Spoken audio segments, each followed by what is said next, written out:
Salute to our real heroes.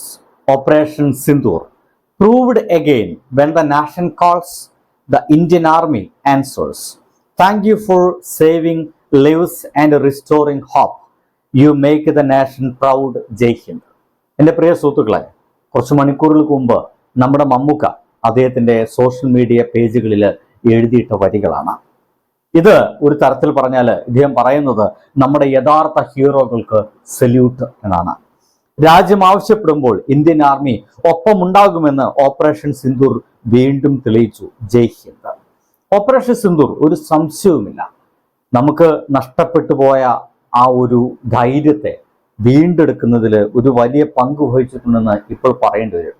ഇനി ഈ ഒരു സംഭവങ്ങൾ ഭാവിയിൽ ഒരു യുദ്ധത്തിനൊക്കെ വഴിമാറുമോ ഇല്ലയോ എന്നൊക്കെ നമ്മൾ കണ്ടറിയുക തന്നെ വേണ്ടി വരും. പക്ഷേ ഈ നിമിഷത്തിൽ മമ്മൂക്ക പറഞ്ഞ വാക്കുകളിലൂടെ നമുക്ക് പോവുകയാണെങ്കിൽ ഇപ്പോഴാണ് നമ്മൾക്ക് ഇതിനെ പറ്റിയിട്ടൊക്കെ ആലോചിക്കുന്ന ഒരു അവസ്ഥയിലേക്ക് നമ്മൾ എത്തിപ്പെടുന്നത്. അദ്ദേഹം പറയുന്നത് നമ്മുടെ രാജ്യത്തെ ഏറ്റവും റിയൽ ഹീറോസുകൾ മമ്മൂക്കേനെ പറയുമ്പോൾ അത് ഞാനോ അല്ലെങ്കിൽ മോഹൻലാലോ അല്ലെങ്കിൽ മലയാള സിനിമയിലെ മറ്റു നടന്മാരോ ഒന്നുമല്ല. നമ്മൾ പലപ്പോഴും ഹീറോ എന്നൊക്കെ നമ്മൾ ഒറ്റ വാക്കുകൊണ്ട് നമ്മൾ ആകെ ആലോചിക്കുക സിനിമാ നടന്മാരെയാണ്. വേറെ ആരെയും നമ്മൾ ആലോചിക്കാറില്ല. ഹീറോ എന്നുള്ള വാക്കിൻ്റെ ഒപ്പം നമ്മൾ സിനിമാ നടന്മാരെ കൊണ്ടെത്തിച്ചിട്ടുണ്ട്. ഹീറോകളാണ്, ശരിയാണ്. നമ്മുടെ മുമ്പിലെല്ലാം നമുക്ക് ചെയ്യാൻ കഴിയാത്തതെല്ലാം ചെയ്ത് തരുന്ന അല്ലെങ്കിൽ നമ്മൾ ആഗ്രഹിക്കുന്നതെല്ലാം നമ്മുടെ മുമ്പിൽ പ്രവർത്തിച്ച് കാണിക്കുന്ന ആളുകളാണ് മോഹൻലാൽ അടക്കമുള്ള ആളുകൾ, മമ്മൂക്ക അടക്കമുള്ള ആളുകൾ. അങ്ങനെയുള്ള ആ ഹീറോകളല്ല ശരിയായിട്ടുള്ള ഹീറോകളൊന്നും, ഞങ്ങളല്ല ഹീറോകളൊന്നും. ഈ കാണുന്ന ഇന്ന് ആ ഒരു നമ്മുടെ അതിർത്തിയിൽ തന്നെ നിന്നുകൊണ്ട് അപ്പുറത്തേക്ക് കൃത്യമായിട്ടും ആ ഭീകരരെ ഇല്ലാണ്ടാക്കിയ നമ്മുടെ ഇന്ത്യൻ ആർമിയാണ് ശരിയായിട്ടുള്ള ഹീറോകളെന്ന് മമ്മൂക്ക പറയുന്നു. നോക്കൂ, പറയുന്നത് ഓപ്പറേഷൻ സിന്ദൂർ പ്രൂവ്ഡ് അഗെയിൻ, വീണ്ടും വീണ്ടും വീണ്ടും തെളിയിക്കുകയാണ്. എന്താ തെളിയിക്കുന്നത്? എപ്പോഴാണോ രാജ്യം ആവശ്യപ്പെടുന്നത് അപ്പോഴെല്ലാം ഇന്ത്യൻ ആർമി ഒപ്പം ഉണ്ടാകുമെന്ന് നമുക്ക് തെളിയിക്കുകയാണ്. ശരിയാണ്, രാജ്യം ആവശ്യപ്പെടുന്നു, നമ്മുടെ പ്രധാനമന്ത്രി അടക്കമുള്ള ആളുകൾ ആവശ്യപ്പെടുന്നു, ഇന്നതാണ് ചെയ്യേണ്ടത്. നമ്മളെല്ലാവരും സംശയിച്ചിരുന്നു. പലവിധ വർത്തമാനങ്ങളാണ് സോഷ്യൽ മീഡിയയിൽ വന്നേ. ഇത്ര ദിവസമായി എന്താ ആക്രമിക്കാത്ത ചോദിച്ചിരുന്നു. പക്ഷേ അവര് നമ്മൾ ആക്രമിച്ച അതേ നാണയിൽ തന്നെ നമ്മൾ തിരിച്ചടിക്കണോ? എങ്ങനെ നമ്മൾ ആക്രമിച്ച്, ആ തീവ്രവാദികൾ നമ്മളെങ്ങനെ ആക്രമിച്ച് നമ്മുടെ നാട്ടിലേക്ക് കയറി വന്ന് ഒരു തരത്തിലും ഒരു കുറ്റവും ചെയ്യാത്ത സാധാരണക്കാരായിട്ടുള്ള ടൂറിസ്റ്റുകളായിട്ടുള്ള ആളുകൾ തെരഞ്ഞുപിടിച്ച് അവിടെയുള്ള സ്ത്രീകളെ വെറുതെ വിട്ട് അവരെ മുമ്പിൽ വെച്ചുകൊണ്ട് അവരുടെ അച്ഛനെ, അവരുടെ മക്കളെ, സഹോദരന്മാരെ, ഭർത്താവിനെ ഒക്കെ വെടിവെച്ചു കൊല്ലുന്നത്.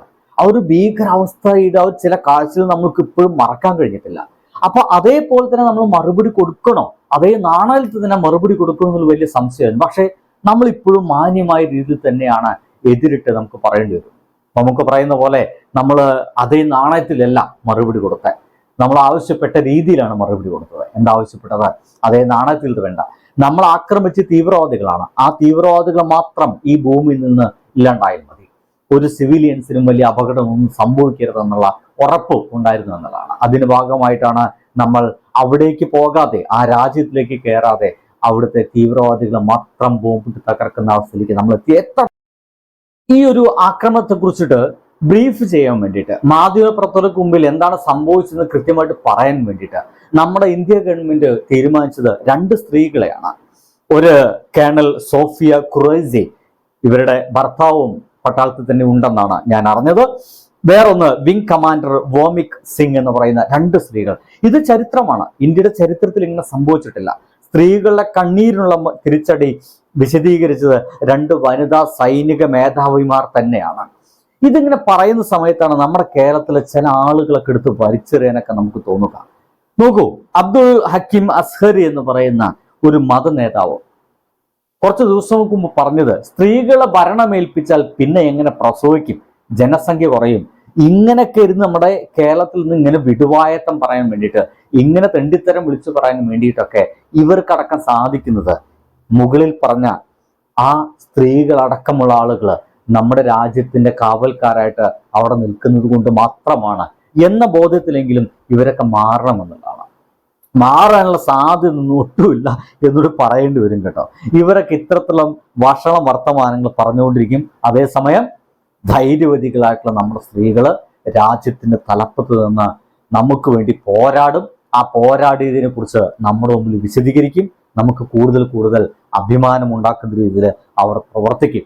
ഇത് സംഭവിക്കുമെന്നതാണ് എൻ്റെ പ്രിയ സുഹൃത്തുക്കളെ. ബൈ.